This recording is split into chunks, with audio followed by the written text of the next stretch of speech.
തേനീച്ച കൃഷിയെ ഒരു വർഷത്തിൻ്റെ 4ആയി തിരിച്ച് അത് ക്രമീകരിച്ചാണ് കൃഷി മുന്നോട്ട് കൊണ്ടുപോകുക. അതിൽ ഏറ്റവും ശ്രദ്ധ വേണ്ട വർഷകാലം അഥവാ പഞ്ഞമാസം, വളർച്ചയുടെ കാലഘട്ടം, തണുപ്പുകാലം, തേൻകാലം എന്നിങ്ങനെ 4ആയി തിരിച്ചാണ് തേനീച്ച കൃഷി ക്രമീകരിച്ചിട്ടുള്ളത്.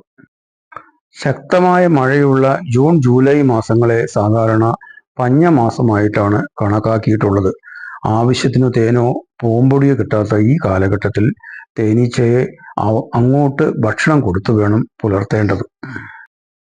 ഭക്ഷണം കൊടുക്കേണ്ട ക്രമത്തെക്കുറിച്ച് മുൻ വീഡിയോയിൽ സൂചിപ്പിച്ചു വെച്ചിട്ടുണ്ട്.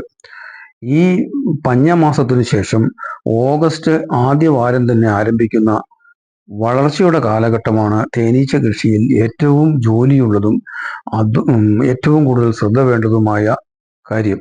തേനീച്ചയെ പിടിച്ച് ഭക്ഷിക്കാൻ വരുന്ന കുളവികളെ നിയന്ത്രിക്കുന്നതടക്കം തേനീച്ചയെ പെട്ടിയുടെ അടിയിൽ അടിഞ്ഞുകൂടിയ മെഴുക് പൊടികളിൽ നിന്ന് ഉണ്ടാകുന്ന മെഴുക് പുഴുക്കളെ നിയന്ത്രിക്കുന്നതും ഉൾപ്പെടെ പഴകിയ അടകൾ മുറിച്ചു മാറ്റി പുതിയ അടകൾ കെട്ടുന്നതൊക്കെ ഉൾപ്പെടെ ധാരാളം ജോലിയുണ്ട് വളർച്ചയുടെ കാലഘട്ടത്തിൽ.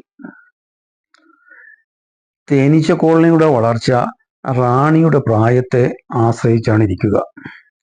അതുകൊണ്ട് തന്നെ തൻ്റെ കൈവശമുള്ള കോളനികളിലെ റാണികളുടെ പ്രായം തേനീച്ച കർഷകനെ സംബന്ധിച്ചിടത്തോളം വളരെ വ്യഗ്രതയോടുകൂടി മനസ്സിലാക്കിയിരിക്കേണ്ടതാണ്.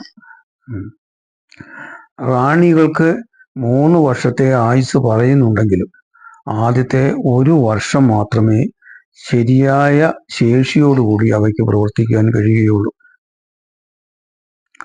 ഫീഡിങ് നടക്കുമ്പോൾ തന്നെ കോളനിയുടെ എല്ലാ അവസ്ഥയും കർഷകൻ മനസ്സിലാക്കിയിരിക്കണം.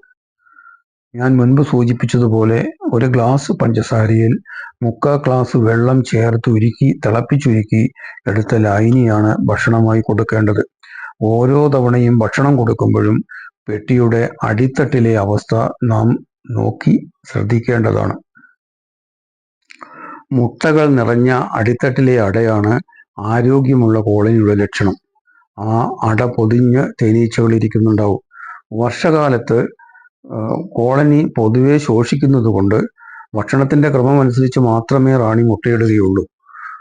അതുകൊണ്ട് കോളനി പൊതുവെ ശോഷിക്കുന്നത് കൊണ്ട് നിറഞ്ഞ ഈച്ചയുടെ സാന്നിധ്യവും നിറഞ്ഞ മുട്ടയുടെ സാന്നിധ്യവും ചിലപ്പോഴെങ്കിലും കുറവായിരിക്കും. അപ്പോൾ അത്തരം പെട്ടികൾക്ക്, അത്തരം കോളനികൾക്ക് കൂടുതൽ ഭക്ഷണം കൊടുക്കുവാനും കൂടുതൽ ശ്രദ്ധ കൊടുക്കുവാനും നാം ശ്രദ്ധിക്കേണ്ടതുണ്ട്. പുതിയ അടകളിലായിരിക്കും റാണി മുട്ടയിടുക. ഇതാ കഴിഞ്ഞ ദിവസം നാം മുറിച്ചു നീക്കിയ അട.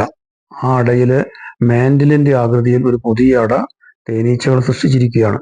ഈ അട ആദ്യം പെട്ടിയുടെ അരികിലായിരുന്നു ഉണ്ടായിരുന്നത്.